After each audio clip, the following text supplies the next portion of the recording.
বয়স মাত্র 18। সদ্য সাবালিকা হয়ে পা রেখেছে বিয়ের পিঁড়িতে। বাবা মা নেই, ছোটবেলায় একটা দুর্ঘটনায় সবাই চলে গেছে। সেই মেয়েকে একদিন হঠাৎ খবর দিয়ে বলে, তোর জন্য ভালো একটা সম্বন্ধ এসেছে। পাত্র ডিফেন্সে চাকরি করে, মানুষ ভালো, দেখতে সুপুরুষ।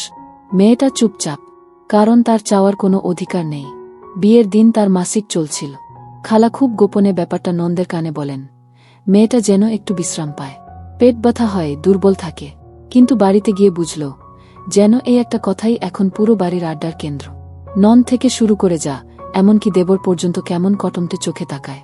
কে যেন পেছনে ফিসফিস করে বলে, দেখো, বিয়ের দিনই অসুস্থ হয়ে পড়েছে। আমাদের ভাই তো ছুটি নিয়ে এসেছে, এখন এই মেয়েটা। স্বামী বাসর ঘরে এসে কেবল একবার জিজ্ঞেস করলেন, তুমি খেয়েছ? তারপর বলেন, আমি ক্লান্ত, তুমিও বিশ্রামে থাকো, আমরা ঘুমাই। মেয়েটা কিছু বলে না, চোখ বুজে ফেলে, কিন্তু বুকের ভেতরটা যেন ভেঙে গুড়িয়ে যায়। তার প্রথম রাত ছিল নীরব, অভিমান আর অপমানে ভরা এক বিষণ্ণ রাত। স্বামী মাত্র 3 দিন পরেই আবার কাজে ফিরে যান। খাগড়াছড়ির সীমান্ত এলাকায় পোস্টিং। বাড়িতে শুরু হয় আসল যন্ত্রণা। শাশুড়ি মুখ খুলে বলে দেন, আমার ছেলে ছুটি নিয়ে এলো, আর তুমি শুয়ে সে দিন কাটিয়ে দিলে। এখন কবে আবার আসবে কে জানে। নন্দরা চোখ ঘুরিয়ে কথা বলে। আর দেবর মাত্র 2 বছর বয়স, কলেজে পড়ে। সে একদম অন্যরকমভাবে তাকায়, দৃষ্টি যেন শরীর চিরে ভেতর ঢুকে যেতে চায়। একদিন রাত 1:00 বাজে, সবাই ঘুমুচ্ছে। মেয়েটা রান্নাঘরে পানি আনতে গিয়েছিল। হঠাৎ পেছন থেকে দেবর এসে বলে, ভাবি, তুমি অনেক সুন্দর। ভাবি মানে তো ভাইয়ের স্ত্রী, কিন্তু ভাই তো এখানে নাই। মেয়েটার শরীর ঠান্ডা হয়ে যায়, গলা শুকিয়ে আসে। সে কিছু না বলে দৌড়ে নিজের ঘরে ঢুকে পড়ে দরজা আটকে দেয়। কিন্তু এরপর থেকে সে বুঝতে পারে, এই বাড়িতে সে শুধু বউ না, একটা অরক্ষিত শরীর, যাকে যে কোনোদিন যে কোনোভাবে ভোগ করতে চায় এই নোংরা মন। রাতে আর ঘুম আসে না। মেয়েটা দরজায় ছিটকিনি দিয়ে ঘুমায়, জানালায় পর্দা টেনে রাখে, ঘরে আলো জ্বালিয়ে রাখে পুরো রাত। অন্ধকারে ওর ভয় হয়, কেউ বুঝি জানালার ফাঁক দিয়ে তাকিয়ে আছে। দেবরের সেই রাতে বলা কথাগুলো বারবার কানে বাজে, ভাবি, তুমি তো অনেক সুন্দর। ভাই তো নাই। মেয়েটা চেষ্টা করে স্বামীকে ফোনে বলার, কিন্তু নেটওয়ার্ক থাকে না, আর স্বামী সবসময় ব্যস্ত থাকে। যখনই ধরেন মেয়েটা বলতে চায়, ঠিক তখনই স্বামী বলেন, আচ্ছা পরে কথা বলি, পেট্রোলে যাচ্ছি, SMS দিও, পরে দেখব। তখন সে চুপ করে যায়, কারণ সে জানে এই কথাগুলো ফোনে বলা যায় না। দিন যায়, ভয় বাড়ে। একদিন দুপুরে ঘরে একা ছিল, সবাই পাশের বাড়িতে দাওয়াতে গেছে। হঠাৎ দরজা ঠেলেই ঢুকে পড়ে দেবর। বলল, ভাবি, আমি কিছু খেতে আসিনি, তোমার সাথে একটু কথা বলতে চাই। মেয়েটা দৌড়ে উঠে দাঁড়ায়, বলে, দয়া করে বের হয়ে যান এখনই। দেবর হাসে, তুমি তো ভয় পাচ্ছ, কিন্তু আমি তো শুধু তোমার মতো সুন্দর একটা মেয়ের পাশে একটু বসতে চাচ্ছি, এতে ভুল কোথায়? মেয়েটা হঠাৎ চেয়ার তুলে তাক করে দাঁড়ায়, কাপা গলায় বলে, আপনি বের হন, না হলে আমি চিৎকার করব। দেবর এবার ঘর থেকে বেরিয়ে যায়, কিন্তু যাওয়ার সময় বলে, চিৎকার করে কার কাছে বলবে ভাবি? এই বাড়িতে তোমার কথা কে বিশ্বাস করবে? মেয়েটার পা থেকে মাথা পর্যন্ত বরফ হয়ে আসে। রাত গড়িয়ে যায়, সে নন্দের কাছে কাঁদতে কাঁদতে বলতে যায়, তোমার ভাই আজকে আমার ঘরে ঢুকে গিয়েছিল। নন্দ ঠান্ডা গলায় বলে, তুমি এসব নাটক কইরা কি বুঝাও? ছেলেটা কলেজে পড়ে, ঘরে তো দাওয়াতের জিনিস আনতে গেছিল। তুমি কি নিজের ছায়াকেও সন্দেহ করো নাকি? মেয়েটা বোঝে, এই বাড়িতে কেউ তাকে রক্ষা করবে না। সেই রাতে সে দরজা বন্ধ করে কাঁথার নিচে মুখ লুকিয়ে কাঁদতে থাকে। তার জীবনের সবচেয়ে বড় ভুল যেন এই বিয়ে। রাতে আর ঘুম আসে না। মেয়েটা দরজায় ছিটকিনি দিয়ে ঘুমায়, জানালায় পর্দা টেনে রাখে, ঘরে আলো জ্বালিয়ে রাখে পুরো রাত। অন্ধকারে ওর ভয় হয়, কেউ বুঝি জানালার ফাঁক দিয়ে তাকিয়ে আছে। দেবরের সেই রাতে বলা কথাগুলো বারবার কানে বাজে, ভাবি, তুমি তো অনেক সুন্দর। ভাই তো নাই। মেয়েটা চেষ্টা করে স্বামীকে ফোনে বলার, কিন্তু নেটওয়ার্ক থাকে না, আর স্বামী সবসময় ব্যস্ত থাকে। যখনই ধরেন মেয়েটা বলতে চায়, ঠিক তখনই স্বামী বলেন, আচ্ছা পরে কথা বলি, পেট্রোলে যাচ্ছি, SMS দিও, পরে দেখব। তখন সে চুপ করে যায়, কারণ সে জানে এই কথাগুলো ফোনে বলা যায় না। দিন যায়, ভয় বাড়ে। একদিন দুপুরে ঘরে একা ছিল, সবাই পাশের বাড়িতে দাওয়াতে গেছে। হঠাৎ দরজা ঠেলেই ঢুকে পড়ে দেবর। বলল, ভাবি, আমি কিছু খেতে আসিনি, তোমার সাথে একটু কথা বলতে চাই। মেয়েটা দৌড়ে উঠে দাঁড়ায়, বলে, দয়া করে বের হয়ে যান এখনই। দেবর হাসে, তুমি তো ভয় পাচ্ছ, কিন্তু আমি তো শুধু তোমার মতো সুন্দর একটা মেয়ের পাশে একটু বসতে চাচ্ছি, এতে ভুল কোথায়? মেয়েটা হঠাৎ চেয়ার তুলে তাক করে দাঁড়ায়, কাপা গলায় বলে, আপনি বের হন, না হলে আমি চিৎকার করব। দেবর এবার ঘর থেকে বেরিয়ে যায়, কিন্তু যাওয়ার সময় বলে, চিৎকার করে কার কাছে বলবে ভাবি? এই বাড়িতে তোমার কথা কে বিশ্বাস করবে? মেয়েটার পা থেকে মাথা পর্যন্ত বরফ হয়ে আসে। রাত গড়িয়ে যায়, সে নন্দের কাছে কাঁদতে কাঁদতে বলতে যায়, তোমার ভাই আজকে আমার ঘরে ঢুকে গিয়েছিল। নন্দ ঠান্ডা গলায় বলে, তুমি এসব নাটক কইরা কি বুঝাও? ছেলেটা কলেজে পড়ে, ঘরে তো দাওয়াতের জিনিস আনতে গেছিল। তুমি কি নিজের ছায়াকেও সন্দেহ করো নাকি? মেয়েটা বোঝে এই বাড়িতে কেউ তাকে রক্ষা করবে না। সেই রাতে সে দরজা বন্ধ করে কাঁথার নিচে মুখ লুকিয়ে কাঁদতে থাকে। তার জীবনের সবচেয়ে বড় ভুল যেন এই বিয়ে। বিকেলটা কেমন জানি অস্থির লাগছিল। আকাশে মেঘ জমেছে, হালকা বাতাস বইছে। মেয়েটার বুকের ভেতরটা কেমন যেন ধকধক করছে, যেন আজ কিছু একটা হবে। বাড়ির সবাই পাশের গ্রামে গেছে এক আত্মীয়র দাওয়াতে। নন্দরা, শাশুড়ি, এমনকি কাজের মেয়েটাও নেই। শুধু বাড়িতে আছে সে আর দেবর। সে অনেকক্ষণ রান্নাঘরে সময় কাটিয়ে নিজের ঘরে ফিরে আসে। পেছনে পায়ের আওয়াজ। দরজা বন্ধ করার আগেই দরজা ঠেলে ভেতরে ঢুকে পড়ে দেবর। চোখে আগুন, মুখে নোংরা হাসি। বল, আজ কেউ নেই বাড়িতে? ভাবি, তুমি তো অনেক ক্লান্ত থাকো সবসময়। আমি একটু পাশে বসি, একটু আদর করি, তাতেই তো কষ্ট কমবে না? মেয়েটা চিৎকার করতে চায়, গলা শুকিয়ে আসে, হাত পা কাঁপে। সে ধীরে ধীরে পেছাতে থাকে, দেয়ালে ঠেকে যায়। দেবর এগিয়ে আসে, হাত বাড়ায়। সেই মুহূর্তে মেয়েটা জোরে ধাক্কা দেয়, ছিটকে পড়ে দেবর। তারপর মেয়েটা দৌড়ে দরজা খুলে বেরিয়ে পড়ে ঘর থেকে। তাকে আটকানোর চেষ্টা করে, কিন্তু মেয়েটা ছুটে গিয়ে শ্বশুরবাড়ির উঠানে দাঁড়িয়ে চিৎকার করে ওঠে, সবাই শুনুন, আমাকে রক্ষা করুন। ও আমার সাথে খারাপ কিছু করতে চাইছিল। চারপাশে কেউ নেই, শুধু ঘরের পাশের বৃদ্ধ কাকিমা জানালা খুলে তাকায়। আর দূর থেকে কয়েকজন ছোট ছেলে দৌড়ে আসে। বাড়ির লোকজন যখন ফিরল, তারা শুনল বউ চিৎকার করছিল, কিন্তু কি নিয়ে তাও তারা স্পষ্ট বুঝল না। দেবর কান্নার অভিনয় করে বলল, ভাবি হঠাৎ রেগে গিয়ে আমাকে অপবাদ দিচ্ছে, আমি কিছু করিনি। শাশুড়ি তখন মেয়েটাকে এক ঝাঁক শব্দে গিলিয়ে ফেল, বিয়ের পর থেকেই তো অসুস্থ, এবার নাটক শুরু করলি? আমার ছেলে বর্ডারে দেশের জন্য লড়ছে, আর তুই ঘরে বসে আমার পরিবার ভাঙাতে এসেছিস। চুপ করে থাকিস, নইলে তোরে তোর খালার বাড়ি ফেরত পাঠিয়ে দিব। মেয়েটা সেদিন চুপ করে গেল। চোখে কোনো জল ছিল না, কারণ তার ভেতরের নদীটা শুকিয়ে গেছে। রাত নামার পর বাড়ি যেন নিস্তব্ধ হয়ে গেছে। সবার চোখ এড়িয়ে মেয়েটা একাকী বসে নিজের ঘরে, মন খারাপ নিয়ে। তার হাতে একটা ছোট চিঠি, স্বামীর জন্য লেখা, নিজের কষ্ট আর সত্যি সবকিছু খুলে লেখা। কিন্তু দরজার খাটুনি হঠাৎ শুনতে পায়। সে বুঝতে পারে কেউ তাকে দেখছে। দরজা খুলতেই সামনে দাঁড়িয়ে দেবর, চোখে সেই পুরনো অশুভ দৃষ্টিটা। হাত বাড়ায়, কথা ছিল না, এখন থেকে ভয় পেও না, কিন্তু তুমি তো আছেই। মেয়েটা এবার পিছনে হটেনি, জোরে চিৎকার করে, তুমি আমাকে আর একবার কাছে এলে জানো কি করব? দেবর হেসে উঠে, তুমি কি মনে করো আমি শুধু ভয় দেখাবো? না, তোমাকে বুঝাবো এই বাড়ি থেকে শক্তিশালী। সে ধীরে ধীরে মেয়েটার দিকে এগোতে থাকে। মেয়েটা দাঁড়িয়ে থাকে, সারা শরীর কাঁপছে, কিন্তু চোখে অদম্য একটা সাহস। তখন হঠাৎ মোবাইলের আলো জ্বলতে থাকে, স্বামীর ফোন। মেয়েটা সুযোগ বুঝে চিৎকার করে দরজা থেকে বেরিয়ে পালানোর চেষ্টা করে। দেবর ছুটে এসে হাত বাড়ায়, কিন্তু মেয়েটা দৌড়ে ঘরের বাইরে গিয়ে উঠানের আলোয় এসে দাঁড়ায়। সেখানেই বাড়ির বড় ভাই এসে এসে দেবরের হাত ধরে ধরে। দেবর গর্জে ওঠে, তোমরা আমার কথা শুনছ? এটা আমার জায়গা, আমার ভাবি। বড় ভাই চিৎকার করে বলে, আসেন, সবাই এখনই জোর করব, কাউকে এমন যন্ত্রণা দেওয়ার অধিকার নেই। একদম বন্ধন, এক সাহসের ঝলক। মেয়েটা বুঝল এইবার সে একা নয়। তার চোখে জল আর নয়, আসছে নতুন এক আশার আলো। রাতের অন্ধকারে পুরো বাড়ি নির্ভ। মেয়েটার ঘরে কেমন এক অস্বস্তিকর বাতাস। তার মনে বারবার বাজে দেবরের নোংরা দৃষ্টির কথা। হঠাৎ দরজার বাইরে কাঁপানো একটা ছায়া দেখতে পায় সে। দরজা না খুলে দেবর ধীরে ধীরে জানালা দিয়ে ভেতরে ঢুকতে চায়। মেয়েটা দ্রুত মোবাইল হাতে নিয়ে আলো জ্বালায়। দেবর কিছুতেই পিছিয়ে যায় না। তুমি আমাকে এভাবে চুপ করে থাকতে বলবে? ভাবি, তুমি খুব সুন্দর, আমি তোমার জন্য অপেক্ষা করছি, বলল দেবর কুটু হাসি দিয়ে। মেয়েটা সারা শরীর কাঁপছে, কিন্তু মুখে সাহস ধরে বলল, তুমি যদি আমার কাছাকাছি আসো আমি চিৎকার করব, বুঝলি? দেবর আরও কাছে এলো। হঠাৎ মোবাইল থেকে কড়া শব্দে স্বামীর ফোন কল আসলো। মেয়েটা সুযোগ নিয়ে চিৎকার করে দরজা খুলে দৌড়ে পালানোর চেষ্টা করল।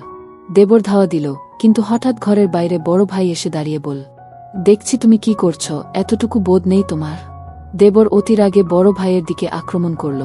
দুজনের মধ্যে টানাটানি শুরু। মেয়েটা তখন থেকে বুঝল তার জন্য লড়াই শুরু হয়েছে। রাতের অন্ধকারে ঘরের কোণে মেয়েটা বসে কাঁপছে। তার হৃদস্পন্দন যেন বৃষ্টি পড়ার মতো ঝরছে। দেবরের কদমের শব্দ দূর থেকেই শোনা যাচ্ছে, ধীরে ধীরে, নিশ্চিন্তভাবে, যেন কোনো শিকারীর পা। মেয়েটা জানে সে কোনো পথ নেই পালানোর। দেবর ধীরে ধীরে তার দিকে এগিয়ে আসছে, চোখে নোংরা হাসি, মুখে অশ্রদ্ধার ছায়া। ভয় পাও না ভাবি, আমি তোমাকে কোনো খারাপ কিছু করব না, শুধু একটু কথা বলবো, বলছে দেবর। কিন্তু মেয়েটার ভেতর একটা আগুন জ্বলে, ভয়, লজ্জা এবং বঞ্চনার অমিল এক করুণ মিশ্রণ। তার গলা আটকে যায়, চোখে জল ধরে, কিন্তু সে জানে বাঁচার জন্য এখন লড়াই ছাড়া পথ নেই। দেবর আরও কাছে এসে ফিসফিস করে, তুমি যত লুকাও তোমার দেহের ভাষা সব বলে দেয়। আমি জানি তুমি একলা, তোমার স্বামী দূরে, আর আমি এখানে তোমার জন্য। মেয়েটা চেষ্টা করে কণ্ঠস্বর চেপে রাখতে, কিন্তু চোখ থেকে অজান্তেই এক কাপ জল ঝরে পড়ে। তার মনে বাজে একটাই কথা, কিভাবে বাঁচব এই অভিশপ্ত বাড়িতে। রাত গভীর, মেয়েটা ঘুমাতে পারে না, চোখ পোকাতে চায় না। দেবরের নোংরা দৃষ্টির স্মৃতি এখনও তার মাথায় ঘুরে বেড়ায়। সে জানে আগামী দিনগুলো সহজ হবে না। সারা বাড়ি যেন এক বিশাল সঙ্গীর মতো তার ওপর নজর রাখছে, আর দেবর তার ছায়ার মতো পিছু ছাড়ছে না। প্রতিদিন সে যেন আরও এক ধাপ কাছে এসে বলছে, তুমি আমার, তুমি কেউ তোমার পাশে নেই। মেয়েটার মধ্যে ছোট্ট একটা আগুন জ্বলতে থাকে, ভয়ের মাঝে লুকিয়ে আছে বেঁচে থাকার একটা তীব্র ইচ্ছা। সে ভাবতে শুরু করে, কিভাবে নিজেকে রক্ষা করব, কিভাবে নিজের ঘরদুয়ারকে নিরাপদ করব। এক রাতে দেবর আবার ঘরের দরজায় কড়া নক করে। মেয়েটা জানে এবার আর পিছনে হটার জায়গা নেই। সে সাহস করে দরজা খুলে দেয়, মুখে মুখোশ লাগিয়ে নিজের ভয় ঢেকে রাখে। দেবরের চোখে কিছু একটা ধোঁয়াশা দেখতে পায়, হয়তো অবাক, হয়তো খেয়াল করছে যে সে আর ভয়ের চামড়া নয়। রাত গভীর, মেয়েটার ঘরটা নিস্তব্ধ, কিন্তু তার মনে ঝড়। একদিকে ভয় আর অন্যদিকে নিজের জন্য লড়ার অদম্য ইচ্ছে। দেবর আরেকবার এসে দরজায় ঠকঠক করে। তাকে সাড়া না দিলেও সে জানে এবার আর কোনো পলায়ন নেই। জোর করে দরজা খুলে দেয়। দেবর হাসে, কিন্তু এবার সেই হাসিতে অন্ধকার মিশে আছে। তুমি আর চুপ করে থাকতে পারবে না ভাবি, তোমাকে বুঝতে হবে, তোমার এই নিঃশব্দতা আমাকে দমন করতে পারবে না। মেয়েটার চোখে জল জ্বলে লেগে ওঠে এক অদ্ভুত দীপ্তি। সে হাত পাতায়, বুক ভেঙে ওঠার কষ্টকে চেপে ধরে, মুখে বলে, আমি ভয় পাচ্ছি, কিন্তু আমি হার মানতে চাই না। তুমি যতই আমাকে নিপীড়ন করো, আমি তার বিরুদ্ধে দাঁড়াব। দেবর একটু থমকে যায়, যেন সে না ভেবেছিল মেয়েটা এমন সাহসী হবে। তার চোখে ক্ষোভ আর অবিশ্বাসের ছাপ। তুমি যে সাহস দেখাবে এটা কেউ জানত না, সে ফিসফিস করে বল। কিন্তু মনে রেখো, এই বাড়ি আমার, আর তোমার বাঁচার কোনো জায়গা নেই। মেয়েটা কাঁপছে, কিন্তু এবার তার ভেতর এক অদম্য আগুন জ্বলে ওঠে। সে জানে নিজের জীবন বাঁচাতে হলে শুধু ভয় পেলে চলবে না। তার সাহসী মনোবল তাকে বলছে, লড়াই চালিয়ে যাও। রাতের অন্ধকারে তাদের মুখোমুখি লড়াই শুরু হয়, শব্দহীন, কিন্তু হৃদয়ের গভীরতম সংকট ও প্রত্যয়ের। মেয়েটার ভেতর থেকে উঠে আসা এক নতুন শক্তি। সেই রাতে মেয়েটা সিদ্ধান্ত নেয়, শুধু নিজের জন্য নয়, তার ভবিষ্যতের জন্য লড়াই করতে হবে। সে স্মৃতিপটে খুঁজি নিজের ছোটবেলার সুখের দিনগুলো, যেখানে সে নির্ভয়ে হেসেছে, চলেছে, স্বপ্ন দেখেছে। এই স্মৃতিগুলো তার মধ্যে এক অদ্ভুত শক্তি জাগিয়ে তোলে। আমি একা নেই, সে ভেবেছে, আমার স্বামী আছে, ভালোবাসা আছে, আর আমার নিজের বিশ্বাস আছে। এই জোরালো বিশ্বাসটাই আমাকে রক্ষা করবে। রাতের অন্ধকার কেটে যায়, স্নিগ্ধ ভোরের আলো ঝলমল করতে থাকে জানালার কাছে। মেয়েটার মনে জাগে এক নতুন আশার আলো। তাকে আর ভয় পেতে হবে না, তার জীবনের নিয়ন্ত্রণ তার নিজের হাতে নিতে হবে। প্রথমেই সে ছোট্ট একটি পরিকল্পনা করে, নিজের কিছু প্রয়োজনীয় জিনিস গোপনে সংরক্ষণ করবে, যাতে প্রয়োজনে দ্রুত বেরিয়ে আসতে পারে। সে জানে এমন কঠিন পরিস্থিতিতে লড়াই কঠিন, কিন্তু ইচ্ছাশক্তি শক্ত হলে অসম্ভব কিছু নেই। একদিন যখন বাড়ির সবাই বাইরে ছিল, মেয়েটা মোবাইল নিয়ে স্বামীকে ফোন করে।